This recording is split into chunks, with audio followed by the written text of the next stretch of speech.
নমস্কাৰ বন্ধু বান্ধৱীসকল সকলোকে স্বাগতম জনাইছোঁ আমাৰ আছাম ষ্টাডি টিপছ ইউটিউব চেনেললৈ। আজিৰ ভিডিঅ'ত মই কাৰেণ্ট এফেয়াৰ্ছৰ ওপৰত কেইটামান গুৰুত্বপূৰ্ণ প্ৰশ্ন লৈ আহিছোঁ, যিসমূহ প্ৰশ্ন এডিআৰ এক্সামৰ কাৰণে খুবেই গুৰুত্বপূৰ্ণ। চবলক ভিডিঅ'টো আৰম্ভ কৰোঁ। আজি আমাৰ প্ৰথম প্ৰশ্নটো হৈছে অসম ৰাজ্যৰ সৰ্বোচ্চ সন্মান অসম বৈভৱ 2024 কোনে লাভ কৰে? ইয়াৰ শুদ্ধ এনচাৰটো হ'ব ৰঞ্জন গগৈ। আপোনালোকে জনাই দিওঁ যে অসম বৈভৱ সন্মানটো 2021 পৰা প্ৰদান কৰি আহিছে আৰু এই সন্মানটো প্ৰথমে লাভ কৰিছিলে ৰতন টাটা। তেওঁ সেই সময়ত কৰ্কট ৰোগৰ চিকিৎসাত আগবঢ়োৱা ব্যক্তিক্ৰমী অৱদানৰ বাবে তেওঁক এই বঁটা প্ৰদান কৰা হৈছিলে। পদ্মশ্ৰী 2024 বাবে অসমৰ পৰা কিমানজন লোকক বঁটা দিয়া হৈছে? ইয়াৰ শুদ্ধ এনচাৰটো হ'ব 3জন। সেইসকল হৈছে সৰ্বেশ্বৰ বসুমতাৰী, পাৰ্বতী বৰুৱা আৰু দ্ৰোণ ভূঞা। 3 নম্বৰ প্ৰশ্নটো হৈছে শেহতীয়াকৈ কোনখন ৰাজ্য চৰকাৰে বায়ু নামৰ এপ ভিত্তিক ইলেক্ট্ৰিক বাইক টেক্সি সেৱা আৰম্ভ কৰে? ইয়াৰ শুদ্ধ এনচাৰটো হ'ব অপশ্যন নম্বৰ বি আছাম। এইখিনিতে আৰু এটা কথা জনাই দিওঁ যে মই কাৰেণ্ট এফেয়াৰ্ছৰ ওপৰত আৰু কেইটামান ভিডিঅ' মই লৈ আহিম, গতিকে আপোনালোকে আমাৰ ইউটিউব চেনেলটো ছাবস্ক্ৰাইব কৰি থ'ব যাতে ভিডিঅ'সমূহ মিছ নহয়। ইয়াৰ পিছৰ প্ৰশ্নটো হৈছে অসমত প্ৰতি বছৰে কোন তাৰিখে মেডাম মে ফি পালন কৰা হয়? এই প্ৰশ্নটোৰ এনচাৰ সকলোৱে জানে। ইয়াৰ শুদ্ধ এনচাৰটো হ'ব 31 জানুৱাৰী। ভাৰতৰ সৰ্বোচ্চ অসামৰিক সন্মান 2024 চনত ভাৰত ৰত্ন কাক প্ৰদান কৰা হৈছে?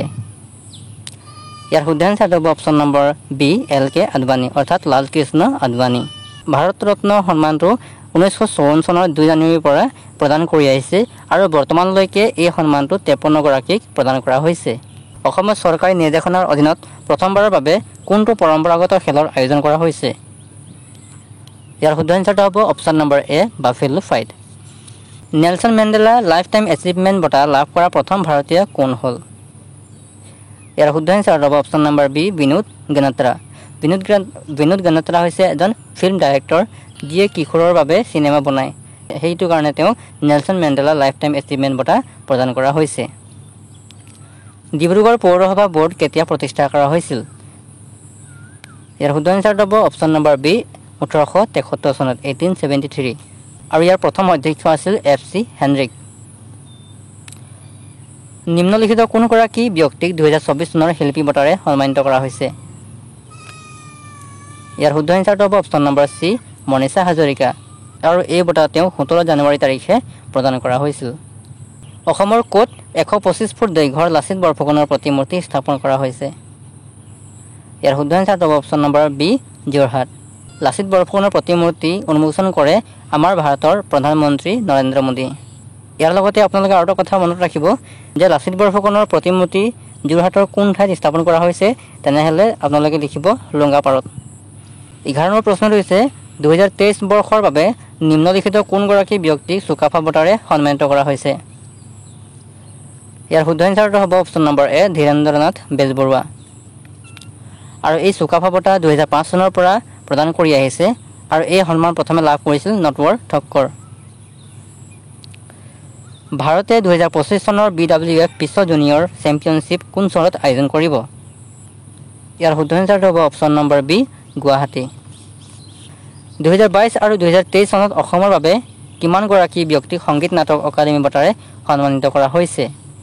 ইয়াৰ শুদ্ধ এনচাৰটো হ'ব অপশ্যন নম্বৰ বি 12জন। 14 নম্বৰ প্ৰশ্নটো হৈছে ত্ৰিপুৰা মণিপুৰ মেঘালয়ৰ প্ৰতিষ্ঠা দিৱস কেতিয়া পালন কৰা হয়? ত্ৰিপুৰা মণিপুৰ মেঘালয়ৰ প্ৰতিষ্ঠা দিৱস একেদিনা পালন কৰা হয় আৰু সেই দিনটো হৈছে 21 জানুৱাৰী। অযোধ্যাৰ ৰাম মন্দিৰ কোনটো স্থাপত্যশৈলী?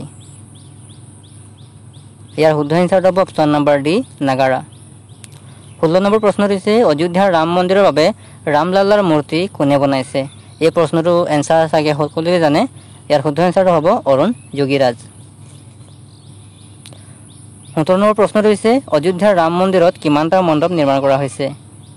অযোধ্যাৰ ৰাম মন্দিৰত কিমানটা মণ্ডপ নিৰ্মাণ কৰা হৈছে? ইয়াৰ শুদ্ধ এনচাৰটো হ'ব অপশ্যন নম্বৰ চি 5টা। আৰু কি মই স্ক্ৰীনত দেখুৱাই দিছোঁ এইবোৰ হৈছে মণ্ডপসমূহ। ইয়াৰ পিছৰ প্ৰশ্নটো হৈছে শেহতীয়াকৈ জোঙাল বলহু দিৱস উদযাপন কৰা হয় তেওঁ অসমৰ কোনটো সম্প্ৰদায়ৰ ৰজা আছিল? জোঙাল বলহু কোনটো সম্প্ৰদায়ৰ ৰজা আছিলে? তো ইয়াৰ শুদ্ধ এনচাৰটো হ'ব অপশ্যন নম্বৰ এ তিৱা আৰু এই জোঙাল বলহু দিৱস 3 জানুৱাৰীৰ দিনাখন পালন কৰা হয়। 19 নম্বৰ প্ৰশ্নটো হৈছে শেহতীয়াকৈ অসম সৌৰভ বঁটা কিমানগৰাকী লোকে লাভ কৰে? অসম সৌৰভ বঁটা কিমানগৰাকী লোকে লাভ কৰিছে? ইয়াৰ শুদ্ধ এনচাৰটো হ'ব অপশ্যন নম্বৰ বি 4জন। আৰু সেইসকল হৈছে ডক্টৰ কিষাণ চান্দ নৰিয়া, হিমা দাস, এলভিছ আলী হাজৰিকা আৰু নাজিৰাম দেউৰী। আজি শেষৰ প্ৰশ্নটো হৈছে গুৱাহাটী উচ্চ ন্যায়ালয়ৰ মুখ্য ন্যায়াধীশ হিচাপে কোনে শপত লৈছে? ইয়াৰ শুদ্ধ এনচাৰটো হ'ব অপশ্যন নম্বৰ এ ন্যায়াধীশ বিজয় বিষ্ণই। চ' এইখিনি আছিলে আজিৰ ভিডিঅ'ত। আশা কৰোঁ সকলোৰে পৰীক্ষা ভাল হ'ব। যদি আপোনালোকে এইখিনি প্ৰশ্নৰ PDF লাগে তেনেহ'লে মোক ইমেইল নম্বৰটোত আপোনালোকে ইমেইল কৰিলে PDF সমূহ লাভ কৰিব পাৰিব। চ' আজিলৈ আহোঁ ইমানেই, বাই বাই।